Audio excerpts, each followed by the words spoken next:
তীব্র গরমে অতিষ্ঠ হয়ে উঠেছে চারপাশ। রাতে যে একটু পরিবেশ শীতল হওয়ার বিপরীতে গরমই পড়েছে বেশি। মাথার উপর ফ্যানটা শাঁ শাঁ করে ঘুরছে। তার নিচে দুটি চেয়ারের সামনাসামনি বসে আছে রুশান আর সেই লোকটা। ফ্যানের বাতাসেও এই গরম গোছাতে পারছে না। লোকটার কপাল বেয়ে ঘাম গড়িয়ে গলায় নেমে এলো। রুশান একটু পাশে ফিরে তার সহকারী আজিমকে বলে, এক গ্লাস ঠান্ডা পানি নিয়ে আসো তো। কিছুক্ষণের মাঝে আজিম এক গ্লাস ঠান্ডা পানি নিয়ে আসলে রুশান তার টেবিলে রেখে লোকটাকে ইশারা করে বলে, হালকা কথা বলতে গিয়েও অনেক হাঁপিয়ে গেছেন, এবার পানি খেয়ে একটু শান্ত করুন নিজেকে। লোকটা গ্লাস হাতে নিয়েই ডকডক করে সব পানি শেষ করে এক হাতে মুখ মুছে আবার রুশানের দিকে তাকালো। সামনে টেবিলে একটা পেপার পড়ে আছে, যেখানে একটা লোক মিসিং এর খবর ছাপানো, সাথে একটা ছবিও অ্যাড করে দিয়েছে।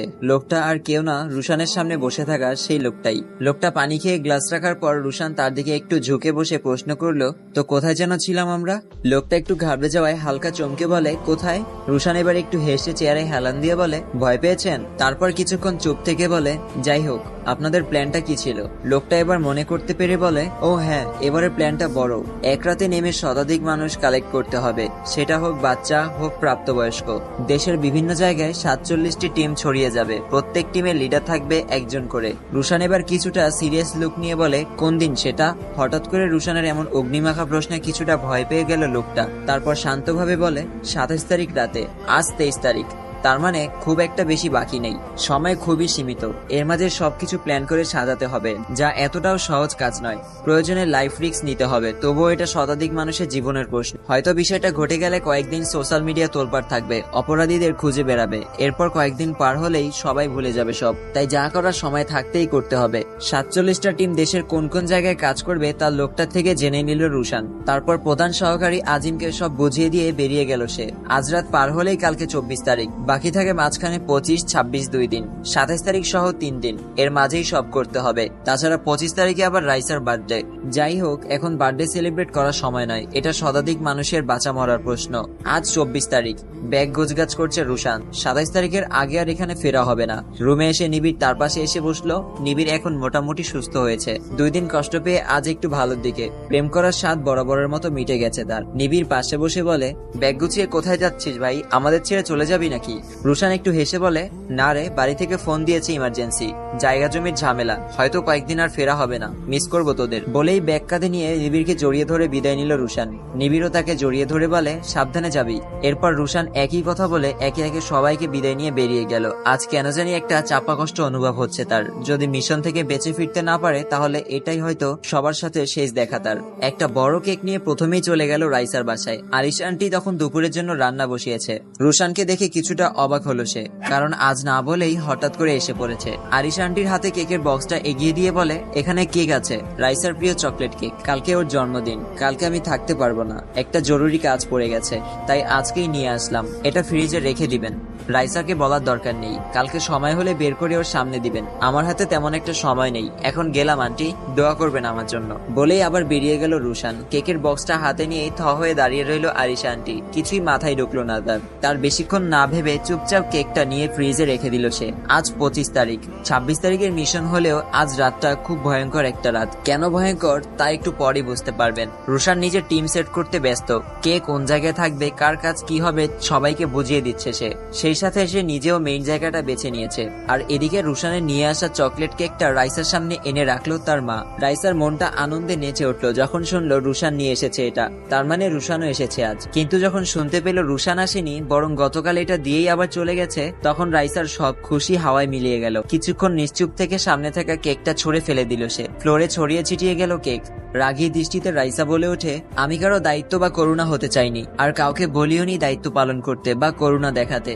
কি এমন বিজি থাকে সে, আসার সময় পায় না? আমি কি তার কাছে কেক চেয়েছি, নাকি শুধুই নিজের দায়িত্ব ভেবে এটা দিয়ে গেছে? এসব করুণা করা জিনিস আমার লাগবে না, বলেই সেখান থেকে চলে গেল রাইসা। আরিশা আন্টি গিফটের প্যাকেটটা তাকে দিল না, কারণ এই মুহূর্তে এর ভেতর অমূল্য রতন থাকলেও তা এই কেকের মতোই হবে। আর গিফট শব্দটাই তো অমূল্য, যার কোনো মূল্য নেই। কেউ ভাবেনি আজ 25 তারিখে এসে সেই কয়েকদিন আগে তুষারের সাথে ঘটে যাওয়া ঘটনাটা আবার মাথাচাড়া দিয়ে উঠবে। সব তো ঠিকঠাকই ছিল। এদিকে রুশানও নেই, সে চলে যাওয়ার খবর শুনতেই তাদের সেই শত্রুতা আবার জেগে উঠল। নীলয়ও নেই, রুশানও নেই। আজ ফ্রেন্ডস মহলে আছে শুধু 3 জন, রাজ, নিবিড় আর তুষার। বাসা থেকে নেমে রাস্তার পাশে সিমেন্ট বাঁধানো একটা জায়গায় বসলো তারা। নিবিড় কিছুটা হেঁটে একটা দোকান থেকে 3 জনের জন্য 3 কাপ চা নিয়ে আসলো। তিন বন্ধু মিলে চায়ের কাপে চুমুক দিল আর গল্প করছে নিজেদের মতো। আজ শুক্রবার হওয়ায় রাজও যায়নি আরোহীকে পড়াতে, তাই তিনজন একসাথেই। ফ্রেন্ডস মহলে এক দুজন উদাও হয়ে গেলে তা খালি খালি মনে হবে, এটাই স্বাভাবিক। ওদেরও তাই হচ্ছে। নিলয় নেই, রুশান নেই, শূন্যতা তো অনুভব হবেই। আর এতদিন খুঁজেও নিলয়ের কোনো খোঁজ পাওয়া গেল না। হঠাৎ পেছন থেকে কয়েকজন লোক এসে রাজ, নিবিড় ও তুষারের মুখে রুমাল চেপে ধরলো। প্রথমে বিষয়টা বুঝতে পারলেও পরক্ষণে আর কিছুই মনে নেই তাদের। সামনে একটা গাড়ি এসে দাঁড়ায় আর লোকগুলো চারদিকে তাকিয়ে ওদের তিনজনকে গাড়িতে তুলে নিয়েই আবার স্বাভাবিকভাবে রাস্তায় ছুটে চলল। রাইসা চুপচাপ রুম থেকে বেরিয়ে মায়ের রুমে যায়। দেখে মায়ের রুমের ওয়ার্ড্রোবের উপর একটা গিফট বক্স রাখা। তখন রাগ থাকলেও এখন কিছুটা কমেছে তার, তাই হাত বাড়িয়ে গিফট বক্সটা হাতে তুলে নিল, যেটা কেকের সাথে রুশান দিয়েছিল। ওটা নিয়ে নিজের রুমে হাঁটা ধরলে ড্রয়িং রুমে কিছুক্ষণ দাঁড়ায় সে। সন্ধ্যায় ছুঁড়ে ফেলা দেওয়া কেকটা সরিয়ে ফ্লোরটা পরিষ্কার করে নিল তার মা। কেন জানি নিজের মাঝে একটু অপরাধবোধ জেগে উঠল রাইসার মাঝে। 7-5 না ভেবে চুপচাপ চলে গেল নিজের রুমে। খাটের উপরে বসে একটা ছুরি নিয়ে আস্তে আস্তে খুলতে লাগলো বক্সটা। খুলেই একটু অবাক হলো সে। এটা তার 19তম জন্মদিন, তার মানে সে বড় হয়েছে। এমন মেয়েকে শাড়ি, চুড়ি এসব গিফট দেওয়া মানায়, কিন্তু রুশান দিল সেই বাচ্চাদের মতো একটা টেডি। আশ্চর্য, এই 19 বছর বয়সে এসে এই পুতুল দিয়ে কি করব। আবার কিন্তু রাগ হচ্ছে তার। ওমা, সাথে দেখি একটা নীল চিরকুটও আছে। রাগের মাঝে একটু হাসলো রাইসা, মুখ ফুসকে হেসে ফেলা যাকে বলে। হেলান দিয়ে বসে টেডিটা এক হাতে নিজের সাথে চেপে ধরে অন্য হাতে চিরকুটটা মেলে ধরলো সে, যেখানে প্রথা সম্বোধনটাই ছিল টিয়া পাখি।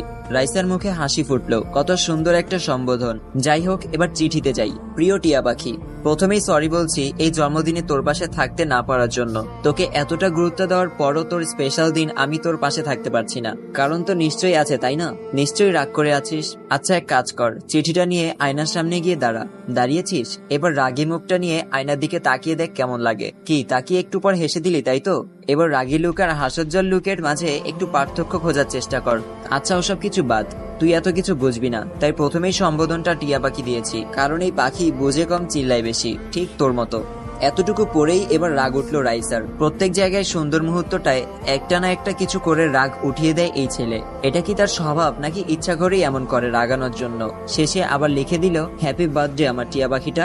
রাইসার রাগে বিড়বিড় করে বলতে লাগলো, গুষ্টি কিলাই তোর সম্বোধনের। আমি টিয়া পাখি হলে তুই কিছু বলতে চেয়েও খুঁজে পাচ্ছে না হয়তো। এর মাঝেই মার রুমে আসার শব্দ পেতেই চিঠিটা পেছনে লুকিয়ে নিল রাইসা। রাত চোখ মেলে তাকালে দেখে অন্ধকার একটা রুমে তাদের তিনজনকে বেঁধে রাখা হয়েছে। বাইরে থেকে আসা লাইটের মৃদু আলোয় ভেতরটা ঝাপসা হয়ে যাচ্ছে অল্প অল্প করে। রাজ মাথা তুলে কয়েকবার ডাক দিলে চোখ খোলে নিবিড় ও তুষার দুজনই। তাদেরও পরিস্থিতি বুঝতে কয়েক সেকেন্ড সময় লেগে গেল। তুষার ছোটার জন্য একটু জোরাজুরি করলেও লাভ হলো না। নিবিড় ভয়ার্ত গলায় বলে, ভাই এটা কি স্বপ্ন নাকি বাস্তব? রাজ চুপ থাকলেও তুষার বলে, আমারও তো একই প্রশ্ন। নিবিড় আবার বলে, বাস্তব হলে এই আমরা কোথায় ফেসে গেলাম? কয়দিন আগে তো আমার গার্লফ্রেন্ড গুলো আমাকে এভাবেই বেঁধে রেখেছিল। তুষার বলে, ভাই এখন গার্লফ্রেন্ডের চিন্তা বাদ দিয়ে এখান থেকে বাঁচার উপায় বের কর। এটাও বুঝতে পারছি না এটা কোন জায়গা। এদিকে চুপচাপ বসে আছে রাজ।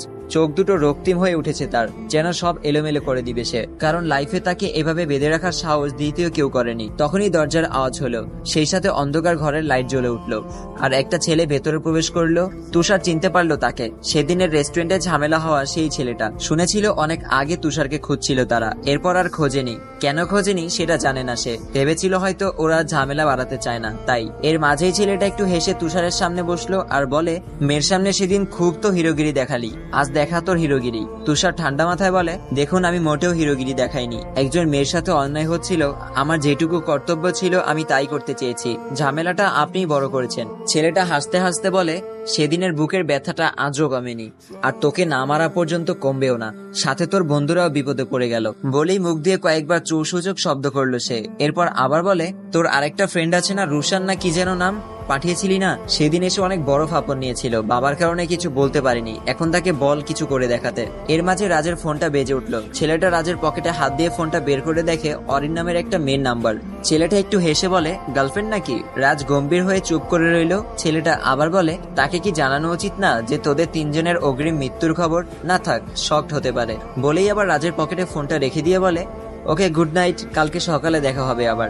বলেই লাইট অফ করে আগের মতো দরজা বন্ধ করে চলে গেল ছেলেটা। এদিকে নিজের টিমের প্রধান লোকদের একসাথে নিয়ে একটা বড় টেবিলে একটা ছক বানিয়ে নিল রুশান। কে কোন দায়িত্বে থাকবে একে একে সবাইকে বুঝিয়ে দিচ্ছে সে।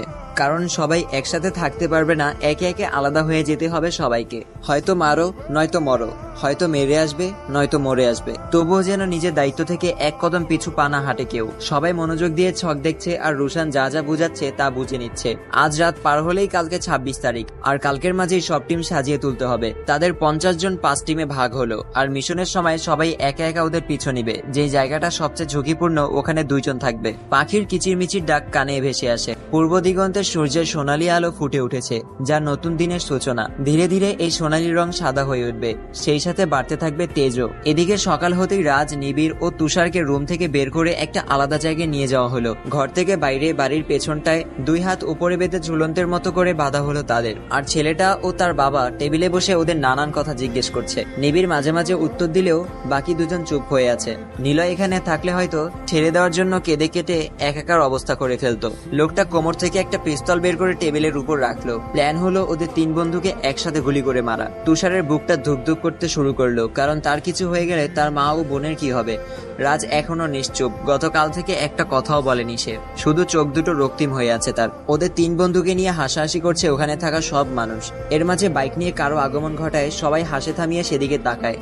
দেখে হেলমেট পরা একটা কম বয়সী ছেলে বাইক থেকে নেমে তাদের দিকে এগিয়ে আসছে, আর এসেই তাদের সকলের সামনে চেয়ার টেনে বসে গেল। দেখে মনে হচ্ছে বুকে একটু ভয় ডর নেই, তবে হেলমেট পরে থাকার কারণে কেউ চিনতে পারছে না তাকে। 2 পা এদের সামনে টেবিলে উঠিয়ে বসলো ছেলেটা। ওর কাণ্ডে আশেপাশে সবাই হতভাগ, কে এই ছেলে। ছেলেটা হেলমেট খোলার পর লোকটা কিছু বলতে গিয়েও থেমে গেল। গাল হা হয়ে তাকিয়ে রইল ওর দিকে। শরীর জুড়ে অদ্ভুত এক কাঁপুনি সৃষ্টি হলো তার। হেলমেট খোলা মাত্রই এই ছেলেটাকে চিনতে এক মুহূর্তও দেরি হয়নি তার। অজান্তেই মুখ দিয়ে ফিসফিস করে বেরিয়ে যায়, নিলয় আপনি। এর মাঝেই নিলয় তাকে থামিয়ে দিয়ে বলে, মুখ একদম বন্ধ। তাদের মাঝে ফিসফিস কথাগুলো ওরা ছাড়া আশেপাশের তেমন কেউ শুনতে পায়নি। নিলয় উঠে দাঁড়িয়ে বলে, ওরা 3 জনই ফ্রেন্ড হয় আমার। ওদের গায়ে একটা ফুলের টোকা পড়লেও প্রতিটা বুলেট তোদের বাপ ছেলের বুকে গিয়ে পড়বে। বলেই টেবিল থেকে পিস্তলটা নিয়ে রাজ, নিবিড় আর তুষারকে বেঁধে রাখা দড়ির দিকে 3 রাউন্ড চালালো নিলয়। একদম নির্ভুল টার্গেটে বাঁধন খুলে যায় ওদের 3 জনেরই, আর নিলয় হাতের ইশারায় ডেকে ওদের নিয়ে বেরিয়ে যায় সেখান থেকে। নিবিড় ও তুষারের মুখ একদম বাকরুদ্ধ হয়ে আছে, সেই সাথে অবাকের চরম পর্যায়ে রাজ নিজেও। নিলয়ের মতো একটা ভীতু ও সরল প্রকৃতির একটা ছেলের এমন রূপ যেন নিজের চোখে দেখেও বিশ্বাস করতে পারছে না তারা। এটা কি সত্যিই নিলয় নাকি ওর রূপে অন্য কেউ? মেইন রোডে এসে নিলয় একটা ছেলেকে বাইকটা দিয়ে ওদের 3 জনের সাথে হাঁটতে লাগলো। হয়তো ছেলেটার বাইক এমন কিছু হবে।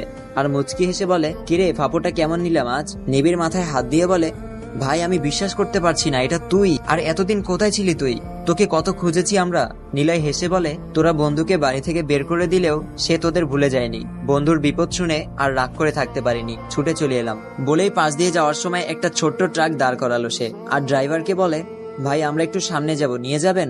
লোকটা হয়তো ভালো ছিল তাই বলে, আচ্ছা উঠেন। নিবিড় তুষার প্রথমেই উঠে গেল, এরপর রাজকেও তুলে নিল, এরপর নিলয় নিজেও উঠে গেল। গাড়ি চলছে, সেই সাথে উঠছে সবার চুলও।